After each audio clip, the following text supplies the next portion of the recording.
In the mountains of Romsdal in Norway, Tobias is taking his daughter Nora to see the troll peaks. The fairy tale says 13 trolls once gathered here for a wedding, but they got so drunk they lost track of time and became mountains. Nora thinks she's too old for fairy tales now, which hurts Tobias to hear, and he reminds her you gotta believe in something to be able to see it.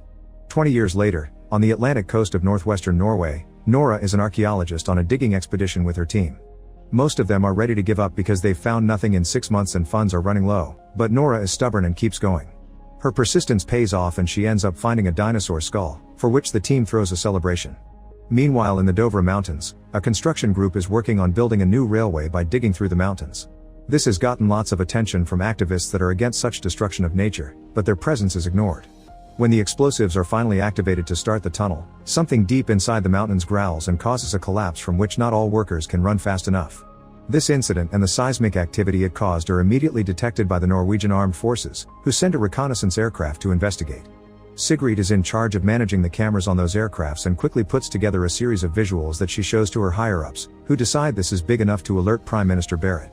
On her way to the base, Berit is informed of all the damage caused by unknown forces and shown the images they took, which Berit's advisor Andreas thinks look like footprints. Berit finds it amusing but unrealistic and gives Andreas 2 tasks: to keep the press away from this information and to find some scientific experts that could help them with this problem. Moments later, a helicopter is picking up Nora in the middle of her celebration, asking her to come with her to see a matter of national security. Andreas welcomes Nora to the base and takes her to a secret meeting, where Berit, the most important military leaders, and a few other scientists are discussing the possible reasons behind the incident in the mountains. When Nora presents herself as a paleontologist, she isn't taken very seriously because dinosaurs are extinct, therefore they couldn't have been the cause of this. While the team doesn't reject the possibility of a military attack from another country yet, so far the reports seem to favor the theory of the cause being geological in nature. Pictures appear on the screen showing a crater and indentations on the landscape, which prompts the scientists to throw theories like sinkholes or subterranean pockets of gas. Nora interrupts them to point out those craters are clearly footprints, but once again, she isn't taken seriously because footprints would mean monsters, which is a stupid idea. Another interruption comes from Sigrid, who has hacked into the phone of one of the activists and has found live footage of the incident. The destruction is quite disturbing to watch, but before the others can go back to their gas theories, Nora makes Sigrid play the video again, more slowly this time. There's a clearly roaring sound in the background, similar to an animal, and in the shadows among the falling rocks, there's a huge and mysterious humanoid shape. Meanwhile in Lesia, an old married couple wonders what's gotten into their dog, who won't stop barking. Suddenly, the entire house starts shaking, so the couple runs to hide in their basement before everything starts to crumble and the power goes out. Once the shaking stops, the couple comes out to find their house completely destroyed, although the dog at least is okay. Back in the base, the leaders still refuse to believe the footprints could have been left by some kind of giant creature, and Nora points out that whatever it is they need to take action against it instead of sitting on their butts and arguing for hours. Berit is impressed by her attitude and makes Nora the official scientific advisor, then she's asked to go with Andreas to Lesia to check out the latest incident.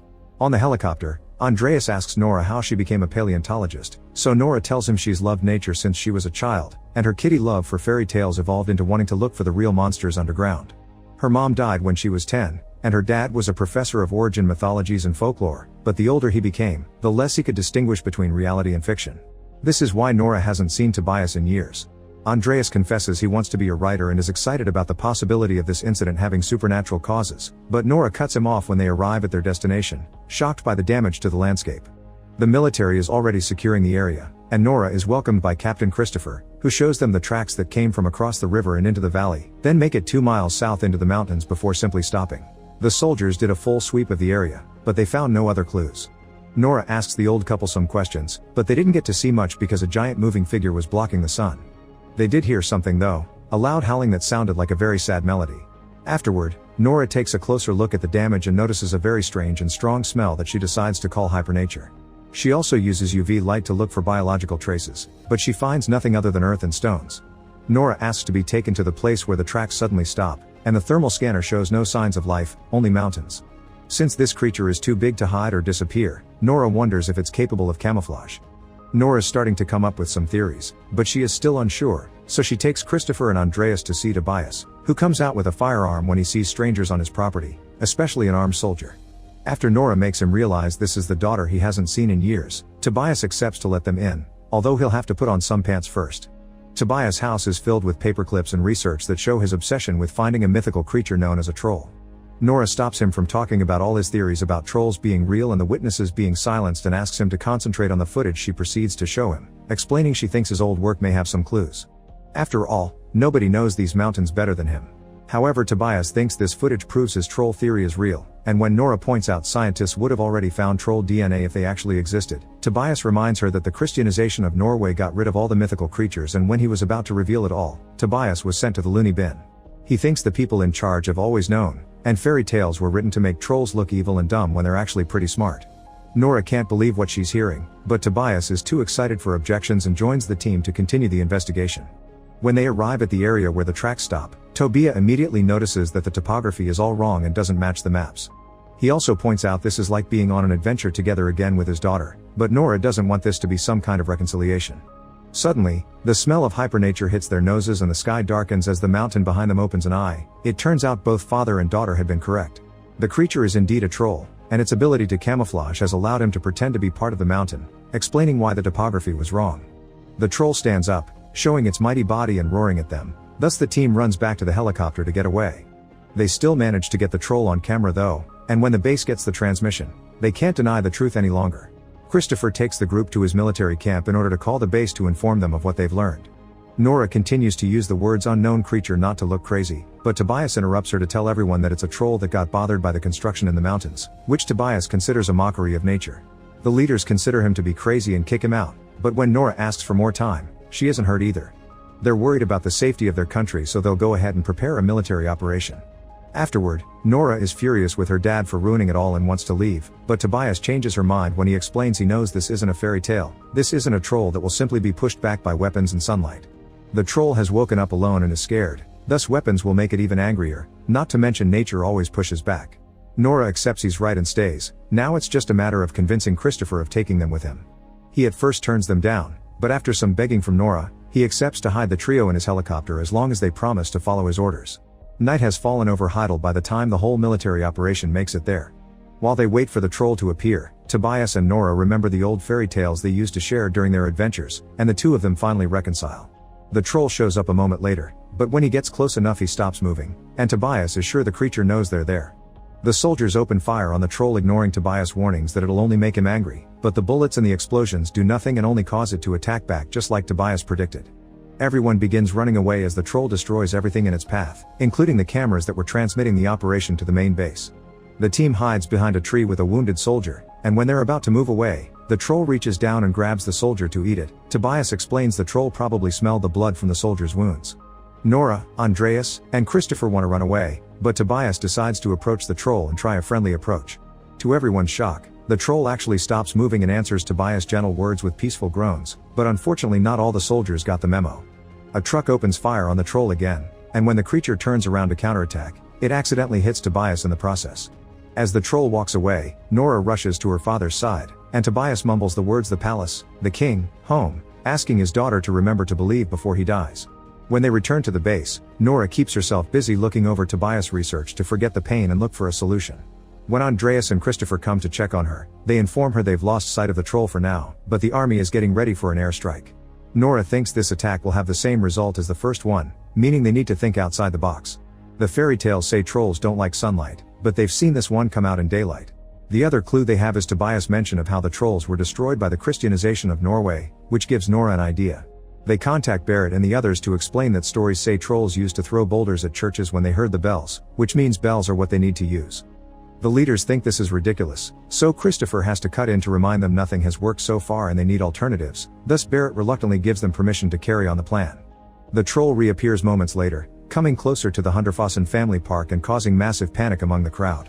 As everyone begins running away except for a little girl that wants to watch the creature, Christopher and Nora show up in a helicopter, guiding a whole hover that is carrying giant bells. They surround the troll with these bells as they make them ring, and Nora turns out to be right, the sound does hurt the troll's ears. However, the troll also doesn't hesitate to attack to defend himself, hitting the helicopters and making them crash. When one is about to fall on top of the little girl, the troll surprisingly grabs the helicopter to save her before it walks away. Since this happened in such a public location, now the whole world knows about the troll and the fact it's making its way to the capital city. Newscasts from every country cover the incident and phone recorded clips go viral on social media. When the team returns to the base, a furious Barrett ignores Nora when she points out the bells did work, so they should try again from a different angle, and kicks her out of the base. On her way out, Nora bumps into Christopher, who confesses he thinks Barrett is making a mistake and he'll be there for Nora if she ever needs anything.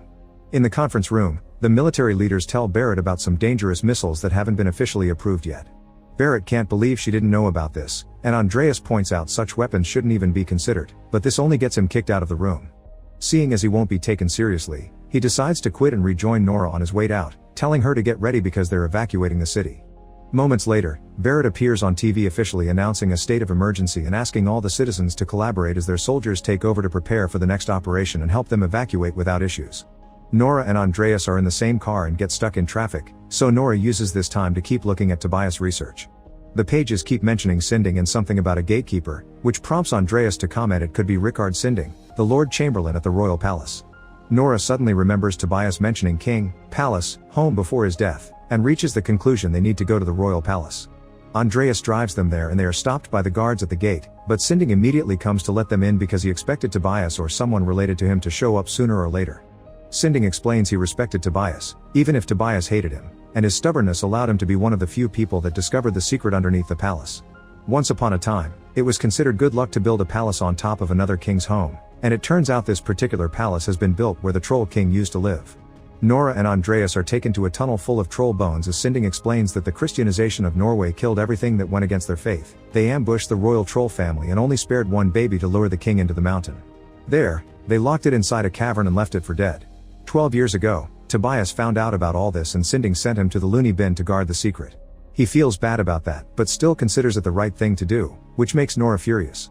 This isn't time for an argument though. Nora realizes Tobias was right, the Troll King is coming home to the palace and they need to stop it. While looking around the bones, Nora notices her UV light is damaging them, which means the stories were right about sunlight after all. They've seen the troll out during the day, but they haven't seen it under direct sunlight because of the clouds and the mountains. Andreas points out they can't control the sun, but Nora has a plan, and she calls Christopher to get his help. He will put up a special trap while Nora and Andreas lure the troll to it. Meanwhile, the troll has arrived at the city, and once again the military attacks do nothing to it, so Barrett approves the use of the missiles. Sigrid notices the leaders are getting ready to launch those missiles and calls Andreas to warn him, which means they need to find a way to buy time. Andreas asks Sigrid to try to hack into the army's system to stop the launching while Christopher is ringing the alarm system all over the city. This brings all his soldier friends to his location to help him with the trap.